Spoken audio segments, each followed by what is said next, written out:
مقدمہ درج کرنے کا حکم دیا اور جس نے آپ کو چھاپا مارنے کی ہدایت کی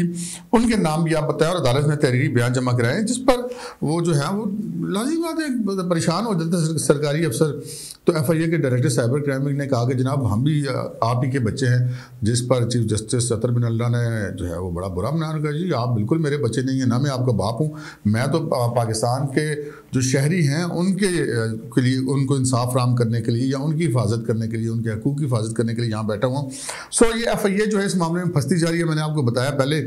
کہ ڈی جی ایف آئی اے اور پولیس کے جو ہے حکام ان کی بڑی وہ شاباش دی پرائم منسٹر صاحب نے مبینہ طور پہ آئی جی صاحب کو۔ اچھا پھر آج پھر انہوں نے وہ دوبارہ حق جسے کہتے ہیں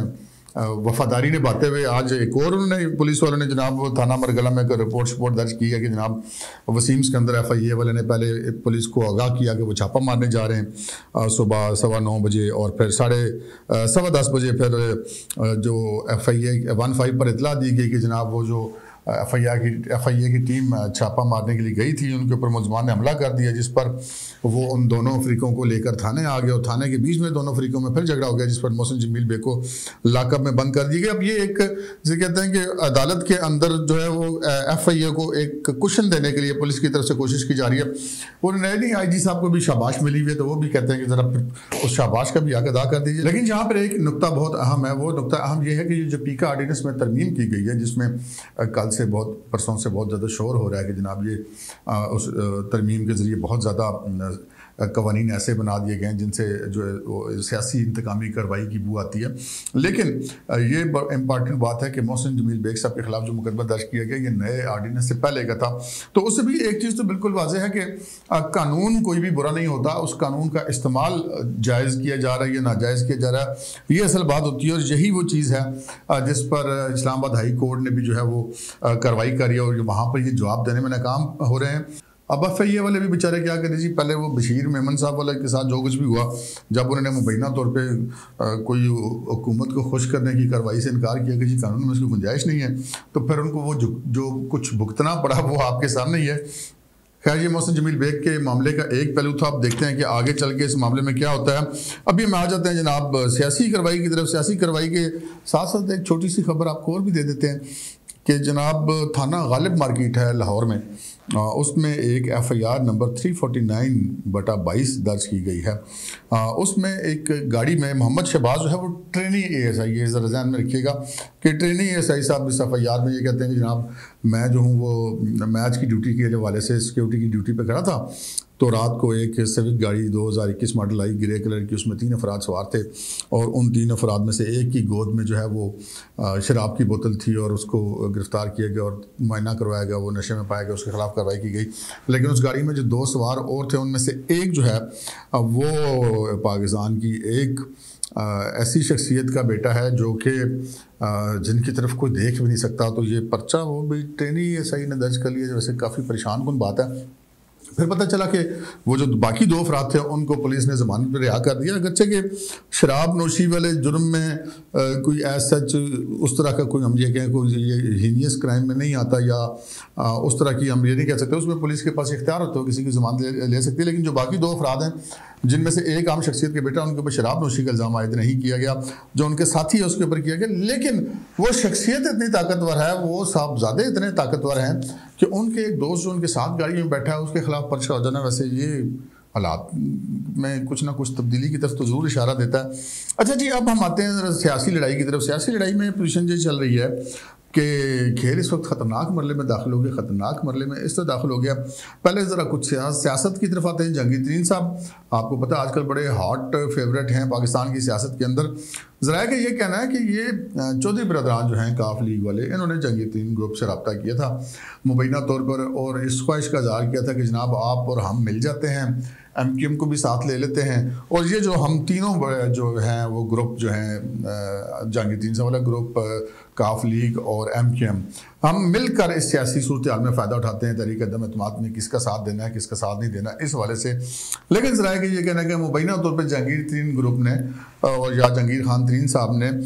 اس بات سے انکار کر دیا، یعنی کہ اس جو چودھری برادران کی پیشکش تھی اس کو انہوں نے کوئی اتنی پذیرائی نہیں دی۔ اور اس کے بعد یہ پتہ چلا کہ جو خبریں آئی تھیں کہ جہانگیر ترین صاحب کی شہباز شریف صاحب سے ملاقات ہوئی ہے،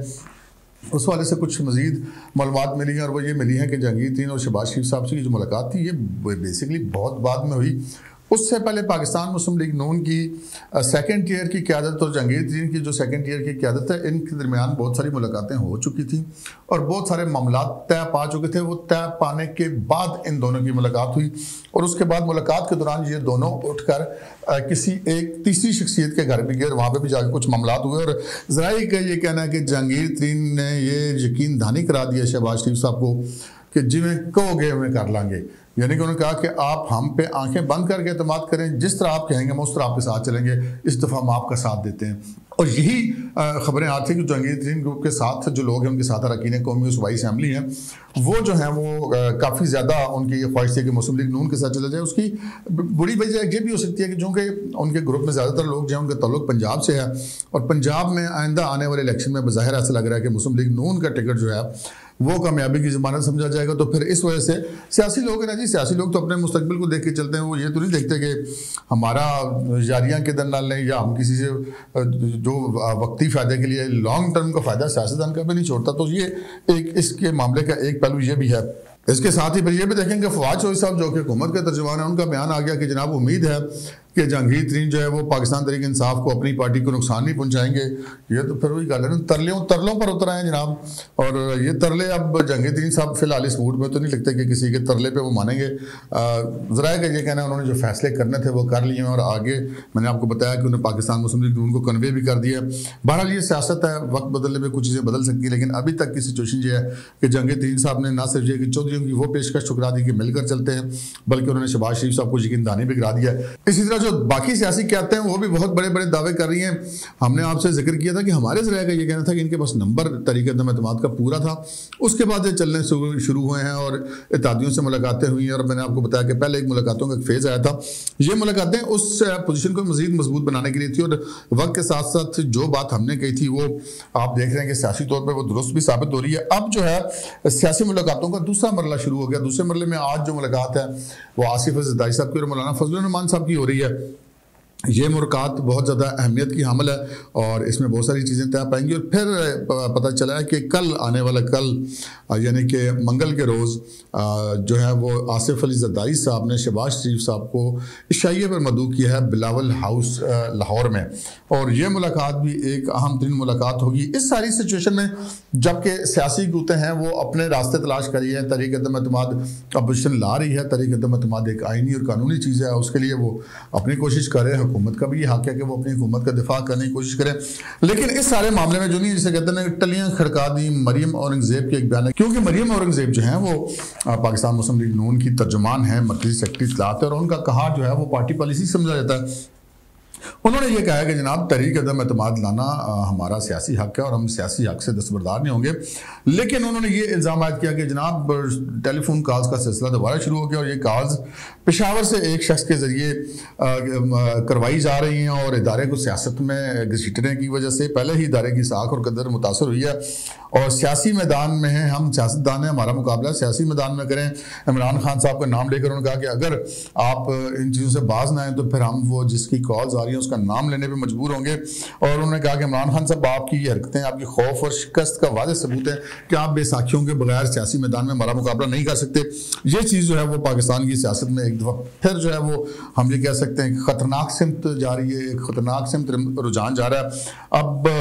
یہ مسلم لیگ نون کو ثابت کرنا پڑے گا کہ وہ الزام جو لگا رہے ہیں وہ درست ہیں یا نہیں ہیں۔ وہ مسلم لیگ نون کے ذرائع تو کہتے ہیں کہ ان کے پاس کوئی ایسے ثبوت بھی موجود ہیں، تبھی انہوں نے یہ بات کی ہے، لیکن بہرحال اگر ان کے پاس ثبوت ہیں تو پھر یقیناً یہ ایک پریشان کن بات ہے سیاسی حلقوں کے لیے، اور اگر ان کے پاس ثبوت نہیں ہے تو پھر یہ پریشانی مسلم لیگ نون کے لیے بھی بن سکتی ہے۔ بہرحال توقع یہ کی جا رہی ہے کہ مسلم لیگ نون والے کوئی اتنی بچگانہ حرکت نہیں کریں گے۔ اب یہاں پہ کچھ سچویشن ایسی آ رہی ہے کہ سیاسی حلقے یہ کہتے ہیں کہ جناب یہ سارا معاملہ جو ہے وہ کیا پہلے کی طرح یہ کوئی خالی کھلی دعوے اور خالی کھلی فائر ہے، تو اس کے حوالے سے ذرائع کا یہ کہنا کہ نہیں جناب، یہ نہیں ہے کہ نواز شریف صاحب جو 3.5 سال مان نہیں رہے تھے تحریک عدم اعتماد کے لیے، وہ اگر مان گئے ہیں تو محض وہ صرف ایک ٹیسٹر لگانے کے لیے مانے۔ ان کا یہ کہنا ہے کہ انہوں نے پہلے اپنا نمبر پورا کیا اور اس کے بعد وہ مانے ہیں، اور اب یہ جتنی بھی پاکستان کی سیاست میں گیم چل رہی ہے یہ اس سے آگے کی گیم چل رہی ہے، اور اس وقت جو نہیں یہ سچویشن خاصی کروشل ہو گئی ہے۔ وزیر اعظم عمران خان صاحب کو اب روس کا دورہ کرنا ہے، روس کا دورہ وہ جب جائیں گے تو کیا ہوگا، ان کی عدم موجودگی میں کیا ہوگا، اس وقت وہ کیا کریں۔ آج انہوں نے ایک اجلاس کیا پی کے آرڈیننس کے حوالے سے، وہ جناب کابینہ نے بڑا کہا کہ جناب اس پہ تنقید کو بلا جواز قرار دیا ہے۔ تو جناب بات یہ ہے کہ کوئی بھی قانون جو ہے اس کے اوپر تنقید ہوتی بھی ہے، اس تنقید کرنے والے درست سمجھ کے اپنے آپ کو کرتے ہیں۔ آپ کا خیال ہے کہ تنقید بلا جواز ہے؟ معاملہ قانون کا نہیں ہوتا، معاملہ قانون کے استعمال کا ہوتا ہے کہ کیا کوئی قانون اگر بنایا جائے تو اس کے پس پردہ مقاصد کیا ہیں اور اس کا کیا استعمال درست طور پر ہو سکے گا یا نہیں ہو سکے گا، کیونکہ ماضی میں ایسا بہت سارے ریکارڈ اور ایسی مثالیں موجود ہیں کہ قوانین تو ہوتے ہیں لیکن ان کا استعمال جو ہے وہ غلط طور پر کیا جاتا ہے۔ آج کے پروگرام میں اتنا ہی، اجازت دیجیے، اللہ حافظ۔